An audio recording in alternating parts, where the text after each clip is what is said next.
Na súa aldea de Cabana de Bergantiños, a Belén xa non lle caben máis bonecas na casa.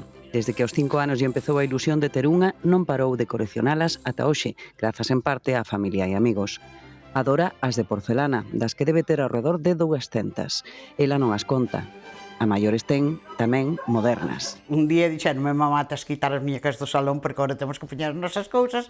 Xiña, bueno, pois xa buscarei sitio. E baixamos este armario para baixo, pero a mí gustaba metelas así, de unha en unha, todas ben postiñas, que as vira todo o mundo. Pero claro, eu tiña que comprar o mueble da televisión, comprei na drede para as muñecas, porque teñen cristal. Emigrada en Suiza, ali folle máis doado conseguilas que en Galicia, onde ata os anos 60 unha boneca que non fora de millo, pau ou trapo era un artigo de luxo para a maioría. O traballo que lle dan non a amola.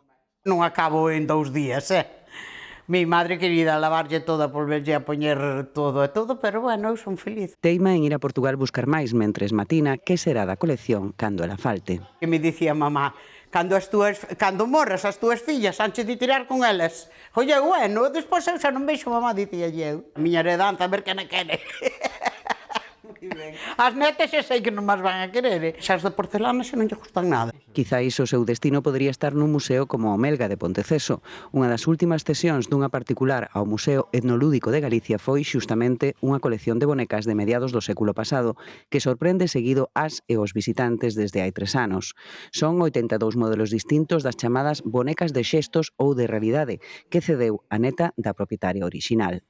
Hai de todos, hasta con enfermidades, porque hai un labio leporino, ou un virollo, ou realmente un manco. É que é curioso, pero sobre todo eran os xestos da cara. A xente se sorprende e di, pero mira, e cando lle digo, non, é que ten que mirar todas as bonecas porque cada unha ten un xesto diferente.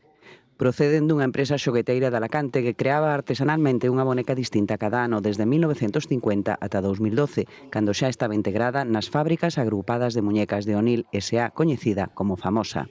A fabricación destes primeiros modelos é xa a historia do xoguete cando aínda non existía o plástico. Unha confección de un envolvemento de pegamento e serrín, todo combinado, e fan realmente este sistema, que parece goma, pero non é goma. As empresas xogueteiras en Galicia apenas funcionaron na década dos anos 30 do século XX e a tradición das bonecas ata 1960 era casi inexistente agás entre as familias podentes. A chegada dos plásticos, gomas e materiais sintéticos conseguiu democratizar as vellas arelas de moitas nenas e nenos. A última exposición que fixen foi eso, un pouco cal eran os xoguetes de Nadal de uns rapaces da aldea e de uns rapaces completamente diferente. Nosos avós ou avoas tiñanas de follas de millo ou ben de trapos ou de paus. Aqueles que podían, e xa despois cando veu o cartón, as muñecas de cartón, que sí que esas eran famosas aquí. E o plástico, entón sí que... Pero estes eran un poquillo de coleccionistas. Ricardo comprométese a investigar para atopar coleccionistas de bonecas en Galicia, moito máis raros que en outras comunidades. Aquí realmente en Galicia podemos decir que, ainda que existan, ao mellor en algún museo, ou alguna escola, ou alguna señora, ou en unha casa da nobleza, que as teña, pero que son raras, son raras. O Melga en Ponteceso cobre parcialmente este oco, inda que non se especializa en bonecas. Entre os miles de trebellos e enredos que acolle, podemos encontrar réplicas das primeiras bonecas da historia universal, de arxila, cartón, marfil ou pedra, e tamén outras que seguramente fixeron felices aquí en Galicia os nosos antepasados, os máis próximos e os máis antergos.